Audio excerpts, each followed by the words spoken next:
La culture d'acharnement est injuste. Injuste vis-à-vis de la personne sur laquelle on s'acharne, mais cette culture d'acharnement requinque cette personne à continuer, surtout si cette personne est sur la bonne voie.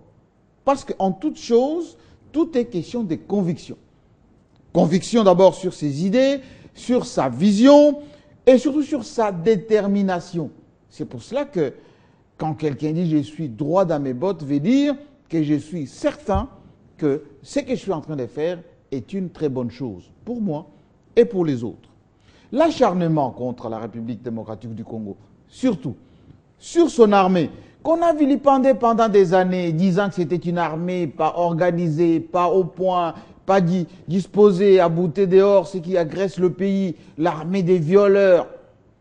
La même armée aujourd'hui qui arrive à pondre des officiers comme Baouma, comme Dala, comme ceux qui sont encore là, comme Etumba, chef d'état-major général, qui aujourd'hui met en débandade les Rwandais, les Ougandais et les autres. Oui, cet acharnement-là est injuste.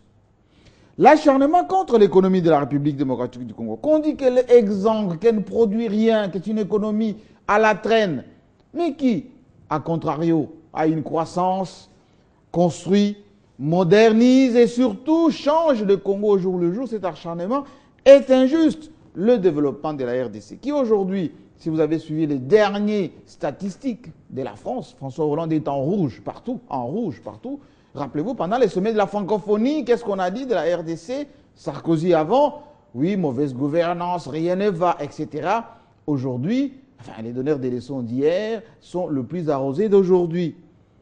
Surtout l'acharnement contre le président de la République démocratique du Congo, Joseph Kabila, pour ne pas le citer, est injuste. Pourquoi? Parce que tout ceci découle d'une dynamique basée essentiellement sur, allez, ce qu'on peut appeler de l'égoïsme, ou pour ne pas dire de la jalousie.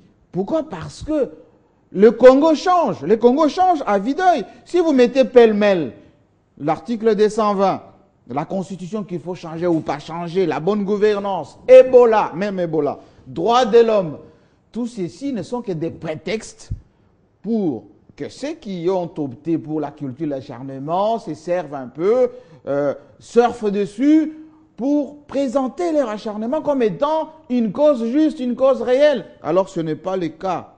Parce que cet acharnement sur un homme, sur son pays, ne fait que requinquer celui qui est dans une bonne voie, qui change le Congo à vue d'œil. Et d'ailleurs, ceux qui s'acharnent savent très souvent d'ailleurs, et le disent en secret, que ce pays est en train de changer, mais souvent ne le disent pas tout haut, parce que ça les dérange.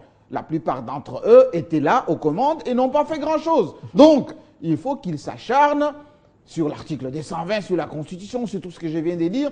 Pourquoi? Parce que ça leur sert de fonds de commerce. Mais qui sont-ils? Ces gens qui s'acharnent? Oui, il faut quand même qu'on puisse les catégoriser. Premièrement, vous avez les opposants. Oui, souvent en mal de positionnement, en mal de leadership, en mal de programmes, et souvent en mal aussi d'ancrage dans leurs fiefs respectifs. Hein, certains, on a dit, ils ont l'ancrage à l'est, Sud Kivu, on n'a pas trouvé. D'autres un peu dans les Kasaï, on n'a pas trouvé. D'autres ici à Kinshasa, moins encore, à l'équateur, pas vraiment. Donc, on essaie de rester au niveau de l'acharnement médiatique, enfin catholique, c'est le mieux qu'on puisse dire.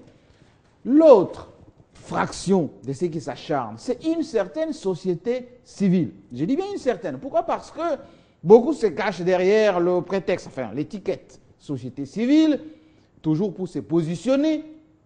Se positionner parce que si vous regardez un exemple quand même patent, Modeste Badati était le grand patron de la société civile. Aujourd'hui, les grands ministres de la République avec un grand parti politique. Donc, une bonne reconversion. Mais beaucoup qui sont dans la société civile se cachent derrière l'étiquette pour se positionner plus tard, soit faire de la politique pure et dure, ou tout simplement rechercher les subventions auprès des ambassades et des communautés internationales. Parce que ces gens-là, ils disent quoi? Bon, on préfère s'adresser à la société civile pour la manipuler un tout petit peu, donner quelques subventions. En général, ils touchent que 10% de ce qu'on débloque là-bas.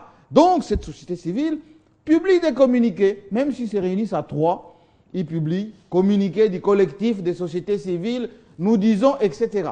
mais oubliant que la grande société civile, c'est le peuple. L'autre fraction de ceux qui s'acharnent, c'est ceux de la majorité présidentielle. Une certaine fraction de la majorité présidentielle, ambitieuse celle-là, qui se positionne souvent en perspective de 2016, en perspective des échéances, etc. Alors, ceux-là disent non, non, il ne faut pas changer la Constitution, il ne faut pas faire ceci. Mais c'est une majorité présidentielle qui gouverne, oui, comme en Boussinamou ici. Rappelez-vous, en 2011, enfin, avant 2011, ministre d'État, il démissionne, la semaine d'après, candidat président de la République. Dieu sait combien il a eu de pourcentage à l'élection. Donc, c'est pour vous dire, dans la majorité aussi, il y a beaucoup de ceux qui s'acharnent. Ils s'acharnent en douce, ils filtrent les informations, ils sabotent quelquefois les actions du gouvernement. Pourquoi? Parce qu'ils veulent se positionner. Mais en tout ceci, il y a quoi de vrai? C'est qu'il y a une grande majorité du peuple congolais, elle, qui voit le Congo qui change, qui voit les modifications, qui voit, et qui ne peut pas écouter tout ceci avec beaucoup de considération. Parce qu'elle connaît la période Mobutu, elle connaît la période Mouzé, elle connaît la période Joseph Kabila, et c'est cette majorité-là, silencieuse, qui a voté Joseph Kabila en 2006, qui l'a voté en 2011, et qui va s'exprimer les cas échéants dans les jours et mois à venir, pour dire comment le Congo peut changer et continuer à changer, malgré la culture d'acharnement, qui est injuste, je l'ai dit, mais qui requinque.